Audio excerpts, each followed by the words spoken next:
ആലപ്പുഴ ജില്ലയിലെ mount Carmel cathedral ഇടവകാംഗമായ കൊമാർ എന്ന് വിളിക്കപ്പെടുന്ന ആന്റണി ജെയിംസ് ആണ് ഇദ്ദേഹം.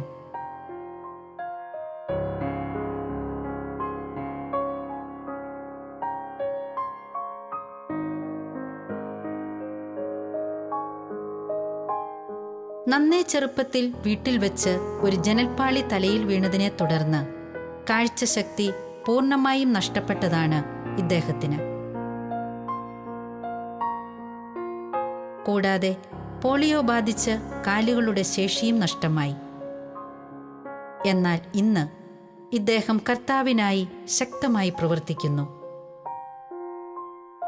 തന്നാൽ കഴിയുന്ന വിധം മധ്യസ്ഥ പ്രാർത്ഥന നടത്തിയും ആത്മീയ നിർദ്ദേശങ്ങൾ നൽകിയും തൻ്റെ ജീവിതം മറ്റുള്ളവർക്കായി സമർപ്പിക്കുന്നു.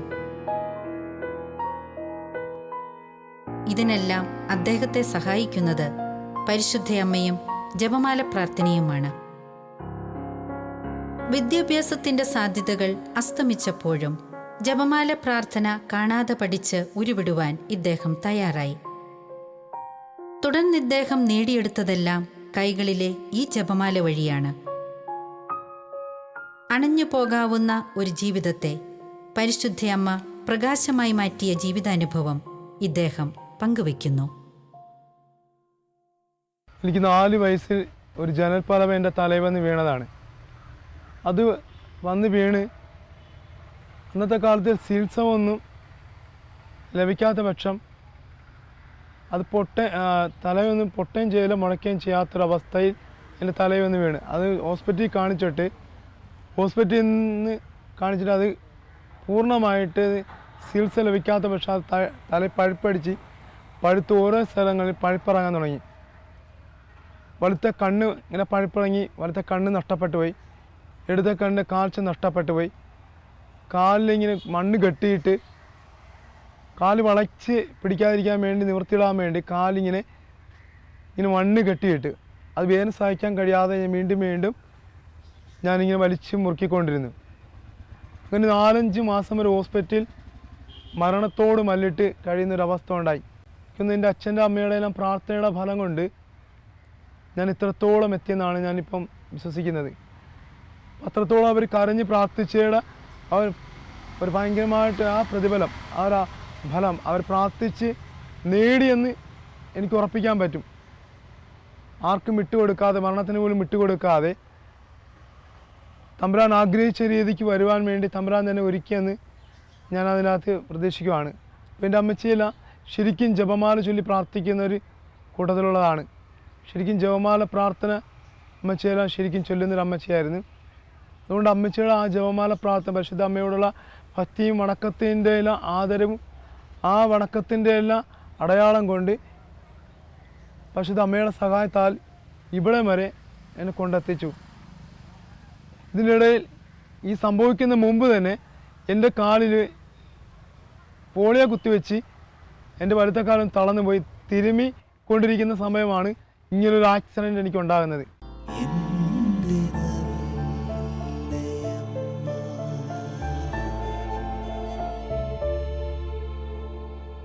ഞാൻ ഒരു ക്രിസ്ത്യൻ ഫാമിലി, എൻ്റെ മാതാപിതാക്കളെല്ലാം ജപമാല പ്രാർത്ഥന ഭക്തിയുടെ ആദര വണക്കത്തിൽ ജീവിച്ചവരാണ്. ആ അവസ്ഥയിൽ ഇരിക്കുന്ന സമയം മറ്റൊരു വിശ്വാസി തലത്തിൽ ജീവിക്കുന്ന ഒരു വ്യക്തി എന്നോട് വന്ന് പറഞ്ഞു, മാതാവിനോട് എന്തിനാ പ്രാർത്ഥിക്കുന്നത്, മാതാവ് പ്രാർത്ഥന കേൾക്കുമോ, മാതാവ് അനുഗ്രഹിക്കാൻ പറ്റുമോ എന്നല്ല എന്നോട് വല്ലാതെ ഷൗട്ട് ചെയ്ത് സംസാരിച്ചപ്പോൾ ഞാൻ പറഞ്ഞു, ആദ്യമല്ല ഞാൻ ചിന്തിച്ചു മാതാവിനോട് പ്രാർത്ഥിച്ചിട്ട് കാര്യമില്ലല്ലോ. ഞാൻ മറ്റൊരു വ്യക്തിയോട് എതിർക്കുകയും ചെയ്തിട്ടുണ്ട്, ഒത്തിരി പേര് എതിർക്കുകയും ചെയ്തിട്ടുണ്ട്. മാതാവിനോട് പ്രാർത്ഥിച്ചിട്ട് കാര്യമില്ല, മാതാവിനോട് പ്രാർത്ഥിച്ചിട്ട് എന്നാ പ്രയോജനം, നേരിട്ട് ഈശോയോട് പറഞ്ഞാൽ പോരെ എന്നല്ല ഞാനങ്ങനെ ഒത്തിരി പ്രതിപാദിച്ച് സംസാരിച്ചിട്ടുണ്ട്. അങ്ങനെ ആയിരിക്കുന്ന കാലഘട്ടത്തിൽ നമ്മുടെ സഭയിൽ നിന്ന് തന്നെ നമ്മുടെ പാപ്പ ഇങ്ങനെ ഒരു പ്രഖ്യാപനം നടത്തി 100 കോടി ജപമാല ചൊല്ലണമെന്ന്. അപ്പോൾ എന്നെ അറിയുന്ന ഒരു മനുഷ്യൻ ഓടി വന്നിട്ട് പറഞ്ഞ്, എടാ നീ 4 ജപമാല ചൊല്ലി പ്രാർത്ഥിക്കണം. എനിക്ക് ശരിക്കും പറഞ്ഞാൽ നേരത്തെ ജപമാല എന്താണെന്ന് അറിയാത്തൊരു വ്യക്തിയായിരുന്നു. ജപമാല രഹസ്യങ്ങൾ അറിയത്തില്ല, ജപമാല പോയി കൂടും എന്ന് മാത്രമാണ്. നന്മ നിറഞ്ഞ മറിയമേ പൂർണ്ണമായി ചൊല്ലാൻ അറിയാത്തൊരു വ്യക്തിയായിരുന്നു. എങ്ങനെ നന്മ നിറഞ്ഞ ചൊല്ലണം, പരിശുദ്ധ മറിയം എങ്ങനെയാണ്, അതിൻ്റെ എന്താണെന്ന് പോലും അറിയാത്തൊരു വ്യക്തിയോട് ആ മനുഷ്യൻ പെട്ടെന്ന് എന്നോട് വന്ന് പറഞ്ഞ്, നീ ജപമാല ചൊല്ലി പ്രാർത്ഥിക്കണം, നമുക്ക് ലോകത്തെ നേടണം. അങ്ങനെ പെട്ടെന്ന് ഇപ്പം എൻ്റെ മനസ്സിൽ കത്തിയൊരു സംഭവമാണ്, ഞാൻ ഈ ജപമാല പഠിക്കും എന്ന് ഞാൻ ചിന്തിച്ചു. അങ്ങനെ ജപമാല ഞാൻ മറ്റ് വ്യക്തി പ്രാർത്ഥിക്കുന്ന കേട്ട് ഞാനത് പഠിക്കാൻ തുടങ്ങി. അങ്ങനെ 4 ജപമാല, അത് സന്തോഷം, പ്രകാശം, ദുഃഖം, മഹിമ, ഈ 4 രഹസ്യം ഞാൻ കാണാതെ പഠിക്കാൻ തുടങ്ങി. കാണാതെ പഠിച്ച് ഞാൻ ചൊല്ലാൻ തുടങ്ങിയ സമയം പോലും പരിശുദ്ധ അമ്മയോടുള്ള സാന്നിധ്യം, ആ ഭക്തി എന്നിൽ കൂടുതൽ വർദ്ധിക്കാൻ തുടങ്ങി. ആ വർധനം എന്നെ ഒത്തിരി കൃപയിലേക്കും, ഞാൻ പോലും ചിന്തിക്കാത്ത, ഞാൻ ചിന്തിക്കുന്നത് എൻ്റെ അനുഭവം ഒരു വല്ലാത്ത ദുരിതം പോലെയാണ് ഞാൻ ചിന്തിച്ചുകൊണ്ടിരുന്നത്. പരിശുദ്ധ അമ്മയോട് ചേർന്ന് ആ പ്രാർത്ഥനയെ ചൊല്ലാൻ തുടങ്ങിയതിന് ശേഷം എൻ്റെ ജീവിതം ഒരു അനുഗ്രഹമായി മാറിയെന്ന് പിന്നെ ഞാൻ ചിന്തിക്കാൻ തുടങ്ങി. ഞാൻ പിന്നെ മറ്റുള്ളവർക്ക് ജപമാല പകരുവാൻ, ജപമാല പ്രാർത്ഥിക്കുവാൻ പ്രേരിപ്പിക്കുന്ന ഒരു വ്യക്തിയായി മാറാൻ തുടങ്ങി. അങ്ങനെ ജപമാല പ്രാർത്ഥന, ജപമാലയ്ക്ക് നേതൃത്വം കൊടുക്കാൻ പോലും എന്നെക്കൊണ്ട് പറ്റിയെന്ന് എനിക്ക് പൂർണ്ണമായി പറയാൻ പറ്റും. എങ്കിലും ശ്രമിച്ചുകൊണ്ടിരിക്കുന്ന അവസ്ഥ, പൂർണ്ണമായില്ലെങ്കിലും പരിശുദ്ധ അമ്മയോട് ഇന്നും ആ ഒരു ഭക്തി എന്നെ ഒത്തിരി സ്ഥലത്തിലേക്ക് കൂട്ടിക്കൊണ്ടുപോകാൻ ഒത്തിരി അനുഗ്രഹമായിട്ടുണ്ട്. ഞാൻ അറിയാത്തൊരവസ്ഥയിൽ പോലും പരിശുദ്ധ അമ്മ എന്നെ കൂടുതൽ ഉണർത്താൻ. അങ്ങനെ ആയിരിക്കെ ഒരിക്കൽ ഞാൻ കിടക്കയിൽ കിടക്കുന്ന സമയമാണ്, എൻ്റെ കൂട്ടായ്മയും കഴിഞ്ഞ് പ്രാർത്ഥിച്ച് കിടക്കയിൽ കിടക്കുന്ന സമയം, ഞാൻ ജപമാല പ്രാർത്ഥന ചൊല്ലിയിട്ട് കിടക്കുവാണ്. കിടന്ന് 2-3 മണിയായപ്പോൾ ഞാൻ എണ്ണിക്കുവാണ്. എണ്ണിപ്പോൾ ചുമ്മാ എൻ്റെ കയ്യിലൊരു ജപമാല, എൻ്റെ കഴുത്തൊരു ജപമാല കിടപ്പുണ്ട്, എൻ്റെ ഒരു കയ്യിലൊരു ജപമാല ഇരിക്കുന്നു. ഞാനത് സ്വപ്നമല്ല, ഒന്നുമല്ല, ശരിക്കും ഞാൻ ഈ ജപമാല എടുത്ത് കൈ കൊണ്ട് നോക്കിയിട്ട് രാവിലെ എടുത്തിടാമെന്ന് എൻ്റെ തലകാണിയുടെ കീഴിൽ ഞാൻ വെച്ചിട്ട് കിടന്നുറങ്ങി. പിറ്റേ ദിവസം നോക്കിയപ്പോൾ ജപമാലയില്ല. ഞാൻ അന്ന് മൂലം അർപ്പിച്ച് പരിശുദ്ധ അമ്മ എൻ്റെ ജീവിതത്തിൽ കൂടുതൽ ഉറപ്പിക്കാൻ കൂടുതൽ ഇടപെടുന്നുണ്ടെന്ന്. അന്ന് മൂലം എൻ്റെ അമ്മയെ എന്ത് പേരിട്ട്, പരിശുദ്ധ അമ്മയല്ല അതിനേക്കാൾ ഒരു പേര് കിട്ടുമെങ്കിൽ ഞാനത് വിളിക്കാൻ തയ്യാറായിട്ട് ഇങ്ങനെ ഒരിക്കൽ ഭയങ്കര ലാളിത്യമായിട്ട് ഞാൻ ഒത്തിരി സ്നേഹിക്കുന്നൊരു വ്യക്തിത്വമാണ് പരിശുദ്ധ അമ്മ. എൻ്റെ ആത്മീയ ജീവിതത്തിൻ്റെ വളർച്ച പരിശുദ്ധ അമ്മയാണ്. ഞാൻ ആത്മീയതയിലേക്ക് കടന്നു വന്ന ആ കാലഘട്ടത്തിൽ ശരിക്കും തുറന്നൊരു ശുശ്രൂഷ ചെയ്യുന്നില്ലെങ്കിൽ പോലും ഞാൻ ആ സമയങ്ങളിൽ എനിക്ക് ചെറിയ ജോലി ഉണ്ടായിരുന്നു. എന്ന് പറഞ്ഞാൽ പേപ്പർ ഒട്ടിച്ച് കവറൊട്ടിക്കുമായിരുന്നു. ശരിക്കും ഞാൻ കവറൊട്ടിച്ച് കടകളിൽ കൊടുക്കാൻ, കടയിൽ നിന്ന് തരുന്ന കവറൊട്ടിച്ച് കൊടുക്കുന്നൊരവസ്ഥ ഉണ്ടായിരുന്നു. ഞാൻ പരിശുദ്ധ അമ്മയോടുള്ള ആ വണക്കം, ആ ജപമാല പ്രാർത്ഥന, ആത്മീയ വളർച്ചയിലേക്ക് ശരിക്കും തുടങ്ങി വന്ന ആ കാലഘട്ടത്തിൽ, ആ പ്രാർത്ഥന വളർച്ച കാലഘട്ടത്തിൽ വന്നപ്പോൾ ഞാനിങ്ങനെ ചിന്തിച്ചു, എനിക്ക് കൂടുതൽ സമയം കണ്ടെത്തി പ്രാർത്ഥിക്കണം, കൂടുതൽ സമയത്തിൽ എനിക്ക് സമയം ചിലവഴിക്കണം. അങ്ങനെ ഞാൻ എൻ്റെ കവറൊട്ടിപ്പ് ഞാൻ ഉപേക്ഷിച്ചു. ഞാൻ സദാസമയം പ്രാർത്ഥനയിലേക്ക് മുഴുകാൻ, പരിശുദ്ധ അമ്മയോട് ജപമാല, ഞാൻ പറഞ്ഞില്ലേ 20-22 ജപമാല ഞാൻ ചൊല്ലുന്നെങ്കിലും ഈ കൈകൊണ്ടിങ്ങനെ എണ്ണി കവറൊട്ടിക്കുമ്പോൾ ചൊല്ലുമായിരുന്നു. ആ സമയം എനിക്കത് പൂർത്തീകരിക്കാൻ പറ്റാത്തൊരു കണ്ടീഷൻ വന്നപ്പോൾ ഞാൻ അത് കവറൊട്ടിപ്പ് ഉപേക്ഷിച്ചുകൊണ്ട് ഞാൻ പള്ളി വന്നിരുന്ന് ശരിക്കും പ്രാർത്ഥിക്കുന്ന സംവിധാനമൊരുക്കി.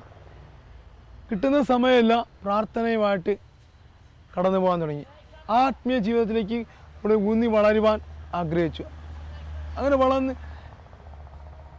എന്നെ തന്നെ ഈ കാലഘട്ടങ്ങൾ, അന്ന് ആ കാലഘട്ടം മുതൽ ഇന്ന് വരെ ഞാനറിയാതൊരു വളർച്ച എൻ്റെ ജീവിതത്തിൽ സംഭവിച്ചിട്ടുണ്ടെങ്കിൽ അത് മരിയ ഭക്ത മാത്രമാണ്. ഞാൻ എവിടെയും എനിക്ക് വിളിച്ചു പറയാൻ പറ്റുന്ന ഒരു സാക്ഷ്യം അത് പരിശുദ്ധ അമ്മയാണ്. എൻ്റെ ജീവിതത്തിൽ ഏറ്റവും തുടക്കവും ഇന്നും തുടങ്ങി ഇന്ന് നടന്നുകൊണ്ടിരിക്കുന്ന ഒരു വിളി പരിശുദ്ധ അമ്മ വഴിയാണ്. ഈ വിളി എൻ്റെ ജീവിതത്തിൽ വന്നത്.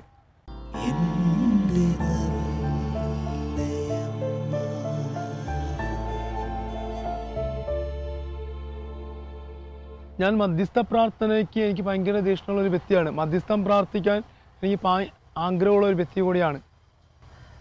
ഈ മധ്യസ്ഥ പ്രാർത്ഥന ശരിക്കും എനിക്ക് കിട്ടിയത് ജപമാല പ്രാർത്ഥന വഴിയാണ്. ഞാനൊരു വ്യക്തിയോട്, ഒരു മിനിസ്ട്രി പ്രവർത്തിക്കുന്ന ഒരു വ്യക്തിയോട് ഞാൻ ചോദിച്ചു, എനിക്ക് മധ്യസ്ഥം പ്രാർത്ഥിക്കാൻ ആഗ്രഹമുണ്ട്, എന്നെ കൂടി ചേർക്കുമെന്ന്. അപ്പോൾ ആ വ്യക്തി എന്നോട് പറഞ്ഞ് അവിടെ വേറെ ആൾക്കാരുണ്ട് പ്രാർത്ഥിക്കാൻ, അതുകൊണ്ട് ഇപ്പോൾ ചേട്ടനെ എടുക്കാൻ നിർഭായമില്ലെന്ന് പറഞ്ഞു. ചേട്ടൻ ശുശ്രൂഷയിൽ മാത്രം പങ്കെടുത്താൽ മതി, പ്രാർത്ഥിക്കേണ്ട, അത് വേറെ ആൾക്കാർ പ്രാർത്ഥിച്ചോളുമെന്ന്. ഞാൻ അവിടെ പോയിരുന്ന് തന്നെ ശരിക്കും ജപമാല വഴി പ്രാർത്ഥിക്കുക. അന്ന് ഞാൻ 20-22 ജപമാല ചൊല്ലുന്നൊരു ടൈം കൂടിയാണ്. എത്ര സമയം കണ്ടെങ്കിലും ജപമാല കയ്യിലെങ്കിൽ ബെല്ലുണ്ടെങ്കിലും ജപമാല ചൊല്ലും. അത്രത്തോളം തീഷ്ണതയോടെ ചൊല്ലുന്ന ആ ശുശ്രൂഷ കഴിഞ്ഞ് രണ്ടാമത്തെ ശുശ്രൂഷയ്ക്ക് അതേ വ്യക്തി തന്നെ എന്നെ വിളിച്ച് പറഞ്ഞു, നമുക്ക് ലോക സുവിശേഷത്തിന് വേണ്ടി പ്രാർത്ഥിക്കണ്ടേ, എൻ്റെ കൂടെ ചേർന്ന് ശുശ്രൂഷ ചെയ്യാൻ പാടില്ല എന്ന് പറഞ്ഞ് എന്നെ വന്ന് വിളിച്ചിട്ട് പോകാൻ ആ മനുഷ്യൻ ചെയ്തത്. അതേപോലെ തന്നെ മറ്റൊരു അനുഭവം പറയുന്നത്, എനിക്കൊരു വീട് ആവശ്യമുണ്ടായിരുന്നു. എനിക്കൊരു വീടുണ്ട്, എങ്കിലും ഒരു വീട് എനിക്ക് ആവശ്യമുണ്ടായിരുന്നു. എനിക്ക് ഏറ്റവും പ്രിയപ്പെട്ട ഒരു സഹോദരന് വേണ്ടിയായിരുന്നു. അപ്പോൾ ആ സഹോദരന് വേണ്ടി വീട് വേണം. അപ്പോൾ സാമ്പത്തികം മുഴുവൻ കൊടുത്ത് എടുക്കാനുള്ള നിർവാഹമില്ലാത്തതുകൊണ്ട് വാടകയ്ക്ക് എങ്ങനെ തരണമെന്ന് ഞാൻ ഈശോയോട് പ്രാർത്ഥിച്ചായിരുന്നു. അപ്പം പരിശുദ്ധ അമ്മയോട് പ്രാർത്ഥിക്കുമ്പോഴെല്ലാം വാടകയ്ക്ക് എങ്ങനെ തരണമെന്ന് ഇങ്ങനെ പ്രാർത്ഥിച്ചുകൊണ്ടിരിക്കുന്ന സമയം അപ്രതീക്ഷിതമായ എൻ്റെ കാതിൽ ഒരാളിങ്ങനെ പറഞ്ഞു. അപ്പോൾ എനിക്കൊരു സന്തോഷം കൂടിയും കിട്ടിയായിരുന്നു. നിനക്ക് ഇന്ന ദിവസം ഞാനത് വെളിപ്പെടുത്തി തരും, എനിക്ക് കാണിച്ചു തരും, വീട് കാണിച്ചു തരുമെന്ന്. ഞാനങ്ങനെ പ്രാർത്ഥന കഴിഞ്ഞ് വീട്ടിൽ പോയപ്പോഴാണ് എന്നോട് ആൾ പറഞ്ഞ്, ഇന്നൊരു സ്ഥലത്ത് വീടുണ്ട്, ഇനി അത് പോയി നോക്കാമെന്ന് പറഞ്ഞു. ഞാൻ അങ്ങനെ ആ വീട്ടിൽ പോയി. ആ വീട്ടിൽ പോയപ്പോൾ അവർ പറഞ്ഞ് വാടകയ്ക്കല്ല, പണയത്തിന് തരാമെന്ന്. ആ വീട്ടിൽ അവർ 5 വർഷമോളം പണയത്തിന് താമസിച്ചു, വാടക കൊടുക്കാതെ. ഈ അടുത്ത കാലത്താണ് ഞങ്ങൾ ശരിക്കും മിനിസ്ട്രിയിൽ ഞങ്ങൾ രൂപപ്പെട്ടത്. മിനിസ്ട്രിയുമായിട്ട് ബന്ധപ്പെട്ട് ഞങ്ങളുടെ സ്പിരിച്വൽ ഫാദർ എഡ്വേർഡ് പുത്തമ്പരയ്ക്കാണ്. ഫാദറിൻ്റെ കീഴിലാണ് ഞങ്ങൾ ശുശ്രൂഷ ചെയ്യുന്നത്. ഇതുമായിട്ട് ബന്ധപ്പെട്ട് എല്ലാം വന്നിരിക്കുന്നത് പരിശുദ്ധ അമ്മയോടുള്ള ആ ഭക്തിയുടെ ഭാഗമായിട്ടാണ് ഞങ്ങൾ ഈ ശുശ്രൂഷ തന്നെ തുടങ്ങി വച്ചിരിക്കുന്നത്. ജപമാല പ്രാർത്ഥനയാണ് ഞങ്ങൾ ഏറ്റവും വിലപ്പെട്ട ഒരു പ്രാർത്ഥനയായിട്ട് ഞങ്ങൾ മുന്നോട്ട് കൊണ്ടുപോകണം. ജപമാല പ്രാർത്ഥനയിലൂടെയാണ് ഞങ്ങൾ ഓരോ കാര്യങ്ങളും നേടിയെടുക്കുന്നത്. ഇതുവഴിയാണ് ഞങ്ങൾ ചെയ്യുന്ന സ്പിരിച്വൽ ഷെയറിങ്ങിൽ ഞങ്ങൾ ഇരിക്കുമ്പോൾ തന്നെ പരിശുദ്ധ അമ്മയോട് പ്രാർത്ഥിച്ചിട്ടിരിക്കുമ്പോൾ തന്നെ ഒരു വ്യക്തി ഞങ്ങൾ മുമ്പിൽ വന്നിരിക്കുമ്പോൾ എന്താണ് അവർക്ക് വേണ്ടത്, അത് പരിശുദ്ധ അമ്മ വഴി ഞങ്ങൾക്ക് ആ സന്ദേശം ഞങ്ങൾക്ക് കിട്ടും. ഞങ്ങൾക്ക് സംസാരിച്ച് വ്യക്തമായിട്ട് ഞങ്ങൾക്കത് കാണിച്ചു തരുകയും ചെയ്യും. ഞങ്ങൾ സംസാരിച്ച് ആ മേഖലയിലേക്ക് ഞങ്ങൾക്ക് അവരോട് പറഞ്ഞു കൊടുക്കാൻ പറ്റുന്ന തലത്തിൽ ഞങ്ങൾക്ക് ചെയ്തു കൊടുക്കാൻ പറ്റും. അത് പരിശുദ്ധ അമ്മ ഞങ്ങൾക്ക് നൽകിയ ഏറ്റവും വലിയ ഇഷ്ടമാണ്. പരിശുദ്ധ അമ്മ വഴി ഞങ്ങൾക്ക് കിട്ടിയ ഒരു വലിയൊരു കൃപയാണ്. അങ്ങനെ എൻ്റെ ജീവിതത്തിൽ മറ്റൊരു അനുഭവം കടന്നു വന്നു കഴിഞ്ഞാൽ, ഞാൻ ഒരിക്കൽ കട്ടപ്പനയെന്ന് ഒരു സ്ഥലത്തു നിന്നൊരു മനുഷ്യൻ, ആ മനുഷ്യനോട് വന്ന് പറഞ്ഞ്, ബ്രദറെ എനിക്ക് വേണ്ടി പ്രാർത്ഥിക്കണം, എന്നെ ഷെയർ ചെയ്യണം. അങ്ങനെയുള്ള ഫോണിൽ കൂടിയാണ്. ആ മനുഷ്യൻ നേരിട്ട് വന്ന് പ്രാർത്ഥിച്ചു. ഞാൻ പറഞ്ഞു, ഞങ്ങളുടെ ദാനത്തിന് അറ്റൻഡ് ചെയ്യും, ഞങ്ങൾക്ക് ഒന്നുകൂടി നമുക്ക് പ്രാർത്ഥിക്കാം. 2 ദാനം അറ്റൻഡ് ചെയ്ത് കഴിഞ്ഞപ്പം പുള്ളി എന്നോട് പറഞ്ഞു, എനിക്ക് ഈശോയെ സ്വീകരിക്കണമെന്ന് പറഞ്ഞ്. അങ്ങനെ ഞാൻ അവിടെ നിൽക്കുന്ന വ്യക്തികളോട് പറഞ്ഞിങ്ങനെ, ഈ പുള്ളി ഇങ്ങനെ പറയുന്നു, ഞങ്ങളെ സ്പിരിച്വൽ ഫാദറിനോട് പറഞ്ഞ് പുള്ളിക്ക് മമദിസായും ആദ്യ കുർബാന സ്ഥലം കൊടുത്ത് വിട്ടായി. അതെൻ്റെ ജീവിതത്തിൽ വലിയൊരു അനുഭവം, പരിശുദ്ധ അമ്മ വഴി നൽകിയ ഒരു വലിയ അനുഭവമാണ്. ആ വ്യക്തിയോട് എനിക്ക് സംസാരിക്കാൻ പറ്റുന്നത് പരിശുദ്ധ അമ്മയെക്കുറിച്ചാണ്. മറ്റെന്ത് പറഞ്ഞാലും പുള്ളിക്ക് മനസ്സിലാകും. ഞാൻ ജപമാല ചൊല്ലി പ്രാർത്ഥിക്കുക. ആ ജപമാല പ്രാർത്ഥന വഴി നേടിയെടുത്ത ഒരു സംഭവമാണ് ആ വ്യക്തിയുടെ ഒരു മാനസാന്തരണം. അതേപോലെ മറ്റൊരു സംഭവം വിശേഷിപ്പിക്കണമെങ്കിൽ പരിശുദ്ധ അമ്മയെക്കുറിച്ച്, എൻ്റെ കൂടെ മുട്ടുന്ന ഏത് വ്യക്തിക്കും, എന്നാൽ കൗൺസിലിംഗ് അല്ല, മറ്റും ശുശ്രൂഷയ്ക്ക് കടന്നു വരാൻ ആഗ്രഹിക്കുന്ന വ്യക്തികളെല്ലാം ജപമാല പ്രാർത്ഥന വഴി, ഒരു ജപമാലയിലെ പോരാ, അവർക്ക് കൂടുതൽ പ്രശ്നമുണ്ടെങ്കിൽ ഞാൻ പറയും, ഒരു ജപമാലയിലെ പോരാ, നിങ്ങൾ 2, 3, 4 ജപമാലയിൽ സമ്പൂർണ്ണ ജപമാലയിൽ പ്രാർത്ഥിക്കുക. പരിശുദ്ധ അമ്മ വഴി നിങ്ങളെ ഈശോ രക്ഷിക്കും. പരിശുദ്ധ അമ്മയാണ് ഏകവാതിൽ. പരിശുദ്ധ അമ്മ വഴി നിങ്ങളെ രക്ഷിക്കും. ഞാൻ അങ്ങനെ ഒത്തിരി പേര് എൻ്റെ അടുത്ത് വന്ന് എൻ്റെ കൂടെ ആയിരിക്കുവാൻ അങ്ങനെ വന്ന ഒത്തിരി വ്യക്തികളോട് പരിശുദ്ധ അമ്മയെക്കുറിച്ച്, പരിശുദ്ധ അമ്മയിലേക്ക് അടുപ്പിക്കാൻ എനിക്ക് സാധിച്ചിട്ടുണ്ട്.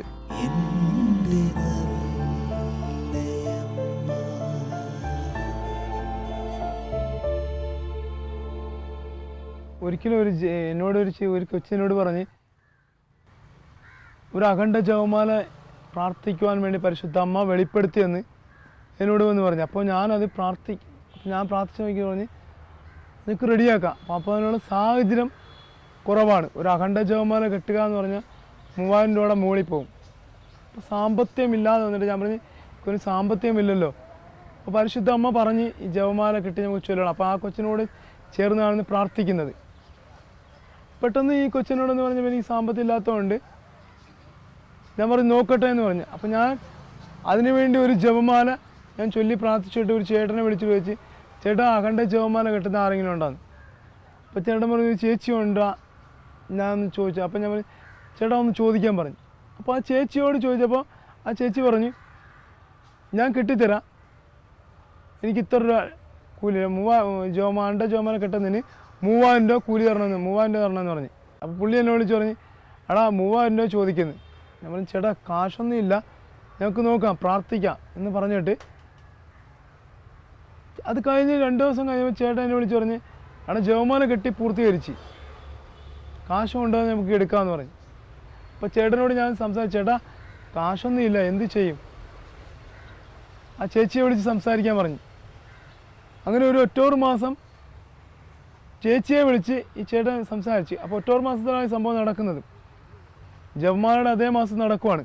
അപ്പോൾ ചേട്ടൻ വിളിച്ച് സംസാരിച്ചപ്പോൾ ചേച്ചി പറഞ്ഞ് ചേച്ചിയുടെ വീട്ടിൽ പോകാൻ പറഞ്ഞു.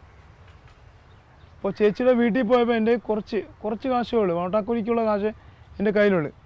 ഓട്ടാക്കൂലി കൊടുത്തിട്ട് ഞാൻ ആ വീട്ടിൽ പോയി കയറി അവിടെ ഇരുന്ന് സംസാരിക്കുമ്പോൾ ആ ചേച്ചി എന്നോട് വന്ന് പറഞ്ഞ് പ്രാർത്ഥിക്കാൻ പറഞ്ഞു. ഞാൻ പ്രാർത്ഥിച്ച് കഴിഞ്ഞിട്ട് എൻ്റെ കൂടെ വന്ന ചേട്ടൻ്റെ കയ്യിലാണ് ഈ ചേച്ചി ഈ ജപമാല കൊണ്ട് ഒരു ബിഷപ്പുള്ളിട്ട് ഏൽപ്പിക്കുന്നത്. എന്നിട്ട് ചേച്ചി എന്നോട് പറഞ്ഞ് ഈ ജപമാലയുടെ വില 2000 രൂപ, ജപമാലയുടെ വില 2000 രൂപയും. എന്നിട്ട് ചേച്ചി റൂമിൽ പോയി 1000 രൂപ എൻ്റെ കൈ കൊണ്ട് തന്നിട്ട് പറഞ്ഞ് ഇത് നീ എടുത്തോ, ജപമാല പ്രാർത്ഥന തുടങ്ങുമ്പോൾ എന്നെ കൂടി ഒന്ന് വിളിക്കുകയും ചെയ്യണം, അതേപോലെ തന്നെ എന്തെങ്കിലും ആവശ്യമുണ്ടെങ്കിൽ എന്നോട് പറയുകയും ചെയ്യണമെന്ന് പറഞ്ഞ് ഈ ജപമാല. അപ്പോൾ ഞാൻ ചിന്തിക്കുന്നതാണ് അവിടെ വെച്ച് എനിക്ക് പരിശുദ്ധ അമ്മയോട് ഞാൻ ഇങ്ങനെ ചിന്തിക്കുകയാണ്, അങ്ങോട്ട് എന്നോട് 3000 ചോദിച്ചപ്പോൾ പരിശുദ്ധ അമ്മ ഇടപെട്ട് 3000 ഇങ്ങോട്ട് തന്ന് എന്നെ സഹായിച്ച ഒരു അനുഭവമാണ് ഈ ജപമാലയോടെ എനിക്ക് കിട്ടിയത്. ഞാൻ ചില സമയം എൻ്റെ അരികിലിരിക്കുമ്പോൾ ഞാൻ ഈ ചെയറിലിരിക്കുമ്പോൾ അല്ലാതിരിക്കുമ്പോഴും ഞാൻ ഈ നോക്കാറുണ്ട് എൻ്റെ അമ്മ എൻ്റെ അരികിൽ ഇരിപ്പുണ്ടോ. ജപമാല ചൊല്ലുമ്പോൾ ഞാൻ ചിന്തിക്കുന്നുണ്ട് എൻ്റെ അമ്മ എൻ്റെ അരികിൽ ഇരിക്കുന്നുണ്ടോ. ഞാൻ ആ സാന്നിധ്യം അനുഭവിച്ചുകൊണ്ടാണ് എനിക്ക് ജപമാല ചൊല്ലി പ്രാർത്ഥിക്കുന്നത്. എൻ്റെ അരികിൽ അമ്മ ഉണ്ടോ എന്ന് ഞാൻ ഇങ്ങനെ ചിന്തിച്ചുകൊണ്ടിരിക്കും. എന്നിട്ട് ഞാനിങ്ങനെ നോക്കും എൻ്റെ അമ്മ എൻ്റെ അരികിൽ ഇരിപ്പുണ്ടോ എന്ന്. അപ്പോൾ അങ്ങനെ ഒരു പറ്റിയത് എൻ്റെ ജീവിതത്തിൽ വർദ്ധിച്ചെന്ന് പറഞ്ഞാൽ സത്യം. ഞാൻ പോലും ചിന്തിക്കാത്തൊരവസ്ഥയിലേക്ക് കൊണ്ടെത്തിക്കുവാൻ അത് പരിശുദ്ധ അമ്മ വഴി മാത്രമേ സാധിച്ചിട്ടുള്ളൂ. ഞാൻ എവിടെയൊക്കെ പോയി എത്തിയിട്ടുണ്ടോ അതെല്ലാം പരിശുദ്ധ അമ്മ വഴി സംഭവിച്ചതാണ്. ഞാൻ എന്തൊക്കെ ആഗ്രഹിച്ചിട്ടുണ്ടോ അതെല്ലാം പരിശുദ്ധ അമ്മ വഴി എന്നെക്കൊണ്ട് ചേർപ്പിച്ചിട്ടുണ്ട്. ഞാൻ അനുഭവിക്കുന്നൊരു ആ ലാളിത്യവും ആ സ്നേഹവും ആ സമാധാനം ഞാൻ എവിടെയൊക്കെ ഒറ്റപ്പെട്ടിട്ടുണ്ടോ അവിടെയൊക്കെ പരിശുദ്ധ അമ്മയുടെ ജപമാല വഴി ഞാൻ അവിടെ കരകയറിയിട്ടുണ്ട്. എവിടെയൊക്കെ ഞാൻ തളർന്നു പോയിട്ടുണ്ടോ അവിടെയൊക്കെ പരിശുദ്ധ അമ്മ എന്നെ പിടിച്ച് കരകയറ്റിയിട്ടുണ്ട്. ഞാനിപ്പോൾ നേരത്തെ എനിക്ക് 22 ജപമാല ചൊല്ലാൻ പറ്റുമെങ്കിൽ ഇപ്പോൾ ഇനി 10 ജപമാല ചൊല്ലാൻ പറ്റും. അതെൻ്റെ ഈ സ്പിരിച്വൽ ഷെയറിങ് വന്നതിന് ശേഷം എനിക്ക് കുത്തിന്ന് പ്രാർത്ഥിക്കാൻ പറ്റാത്തൊരു കണ്ടീഷൻ വന്നുകൊണ്ട് എന്നിട്ട് ഞാൻ ഉറക്കെ എണ്ണിച്ചോടെ 4 ജപമാല ചൊല്ലി പ്രാർത്ഥിച്ചിട്ടേ എൻ്റെ ശുശ്രൂഷയിലേക്ക് ഞാൻ വരത്തുള്ളൂ. അതുപോലെ ഞാൻ കിടക്കാൻ പോകുമ്പോൾ 6 ജപമാല ചൊല്ലി പ്രാർത്ഥിച്ചിട്ടേ ഞാൻ കിടക്കത്തുള്ളൂ. അത് എത്ര ഉറക്കം തൂങ്ങിയാലും ഞാനത് ചൊല്ലി പൂർത്തീകരിച്ചിട്ടേ ഞാനത് കിടക്കത്തുള്ളൂ. അപ്പോൾ പരിശുദ്ധ അമ്മയുമായിട്ടുള്ള എൻ്റെ അടുപ്പം അല്ല ആ ഒരു വളർച്ച അകലമേല കൂടുതൽ അടുത്തടുത്ത് വളരുവാൻ ഒരു സാഹചര്യം ഒരുക്കിയത് പരിശുദ്ധ അമ്മ മാത്രമാണ്. അമ്മയോട് ചേർന്ന് നിന്നാണ് ഇത്രത്തോളം എൻ്റെ സ്പിരിച്വൽ ജീവിതം വളർന്നു വന്നത്. ഞാൻ സ്പിരിച്വൽ ഷെയറിങ് ചെയ്യുന്നതും ഞാൻ സ്പിരിച്വലുമായിട്ട് ബന്ധപ്പെട്ടൊരു ശുശ്രൂഷ ചെയ്യുന്ന പരിശുദ്ധ അമ്മയുടെ ഏക തണലിൽ നിന്ന് മാത്രമാണ്. പരിശുദ്ധ അമ്മ വഴി എൻ്റെ ജീവിതത്തിൽ തന്നുകൊണ്ടിരിക്കുന്ന അനുഗ്രഹങ്ങൾ അത് എണ്ണി എത്ര പറഞ്ഞാലും എൻ്റെ ജീവിതത്തിൽ മതി വരുന്നില്ല. അത്രത്തോളം എന്നെ വളർത്തുന്നതുകൊണ്ട് എനിക്കത് സ്വയം മനസ്സിലാക്കാൻ പറ്റുന്നുണ്ട്.